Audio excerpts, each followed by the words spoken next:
Tirupati RTC బస్టాండ్లో bus దిగాలంటే ముక్కు మూసుకోవాల్సిందేనని ఇంటి పేరు కస్తూరి కానీ ఇంట్లో గబ్బిలాల కంపు అంటూ సిపిఐ రాష్ట్ర కార్యవర్గ సభ్యురాలు పి దుర్గాభవాని సూటిగా ప్రకటించారు. ఇవాళ తిరుపతి ఆర్టీసీ బస్టాండ్లో పారిశుద్ధ్య లోపంతో అస్తవ్యస్తంగా ఉన్న బస్టాండ్ పరిసరాలను బాగు చేయాలని సిపిఐ నగర కార్యదర్శి జె విశ్వనాథ్ ఆధ్వర్యంలో ఆర్టీసీ బస్టాండ్లో ధర్నా చేశారు. ఈ ధర్నా కార్యక్రమానికి ముఖ్య అతిథిగా విచ్చేసిన సిపిఐ రాష్ట్ర కార్యదర్శి సభ్యురాలు పి దుర్గాభవాని మాట్లాడుతూ తిరుపతి అత్యంత పవిత్రమైన పుణ్యక్షేత్రం చెప్పుకుంటున్న స్మార్ట్ సిటీ అని ప్రకటన చేసుకుంటూ ఉన్న తిరుపతి ఆర్టీసీ బస్టాండ్ తీరు పేరు చూస్తే గొప్ప, ఊరు చూస్తే దిబ్బ అనే చందంగా ఉందని తీవ్రంగా విమర్శించారు. ఈ ధర్నా కార్యక్రమంలో సిపిఐ జిల్లా కార్యవర్గ సభ్యులు Chinnam Penchalaiah, K Radhakrishna, J Vishwanath, Bandi Chalapathi, V Uday Kumar, B Nadia, V Jayalakshmi, CPI నగర కార్యవర్గ సభ్యులు, వివిధ ప్రజా సంఘాల నాయకులు ND Ravi, R Balaram, K Padmanabha Reddy, Mahendra, M Ramakrishna, Sai Kumar, Chinnam Kalaiah, Praveen, Harikrishna, C Ratnamma, Vijay, Pramila తదితరులు పాల్గొన్నారు. ఇంటి పేరు కస్తూరి వారి ఇంట్లో గబ్బిడాల కంపెనీ సంబంధంగా ఇవాళ తిరుపతి బస్ స్టాండ్ ఉండేది విషయం స్పష్టంగా కనిపిస్తూ ఉంది. ప్రత్యక్షంగా ఇవాళకి వచ్చి చూసిన దాన్ని బట్టి చూస్తే తిరుపతి బస్ స్టాండ్లో ప్రయాణికుల సౌకర్యాన్ని ఉంచాల్సిన కనీస మౌలిక సదుపాయాల రూపకల్పనలో ఇక్కడ యాజమాన్యం పూర్తిగా వైఫల్యం చెందినట్టు క్లియర్గా కనిపిస్తూ ఉంది. టాయిలెట్స్ బాగాలేదు, వాటర్ సరిగ్గా లేదు. ఇవాళ ఇక్కడ మంచినీళ్ళు తాగిన వాళ్ళు లోపాలు పాల్గొనడానికి ఎలాంటి నిదర్శనం అయినా సరే ప్రత్యక్షంగా కనిపిస్తూ ఉంది.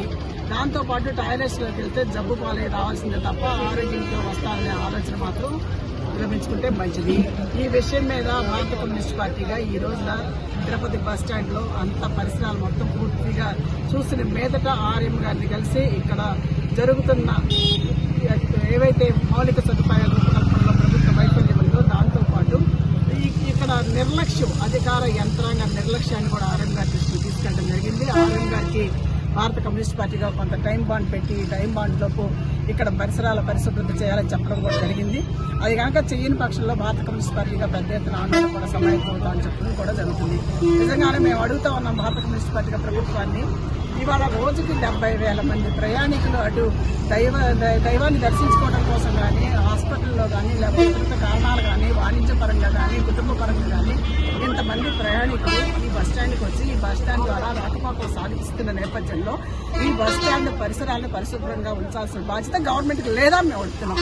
లేదు, దీన్ని నిర్లక్ష్యం చేస్తామనే విషయం స్పష్టంగా అర్థమవుతుంది. రాష్ట్రంలో ఉన్న అందరు మంత్రులు, కేంద్ర మంత్రులు అందరూ కూడా ప్రతిరోజు కూడా ఈ తిరుపతి నగరాన్ని సందర్శిస్తూ ఉంటారు.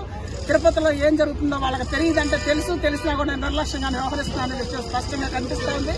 మీరు కావాల్సింది మీకు డబ్బు, ఆ దైవం ద్వారా వచ్చే డబ్బు, లేకపోతే యూనివర్సిటీ ద్వారా వచ్చే డబ్బు, లేకపోతే వైద్యం ద్వారా వచ్చే డబ్బే తప్ప ఈ ప్రజల ప్రాణాలు వాళ్ళకి అక్కర్లేదనే విషయం స్పష్టంగా మీకు అర్థమవుతుంది. కాబట్టి మాకు అర్థమవుతుంది. కాబట్టి ఇప్పటికైనా ప్రజారోగ్యం మీద దృష్టి పెట్టి ఈ బస్టాండ్ని పరిసరాలని వెంటనే ఇమీడియట్లీగా ఏదైతే లోపాలు కనిపిస్తే ఆ లోపాలను సరిచేసే పరిస్థితులు బాగు చేయాలని చెప్పేసి భారత కమ్యూనిస్ట్ పార్టీకి అడుగుతున్నాం.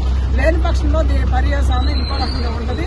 ఇది రాష్ట్ర ప్రభుత్వానికి కూడా పెద్ద ఎత్తున పోరాటానికి సంసిద్ధమయ్యేటట్టుగా ఒక ఉద్యమ రూపంలో ఇది వెళ్తుందనే విషయాన్ని మేము ప్రభుత్వాన్ని కూడా హెచ్చరిస్తున్నాం.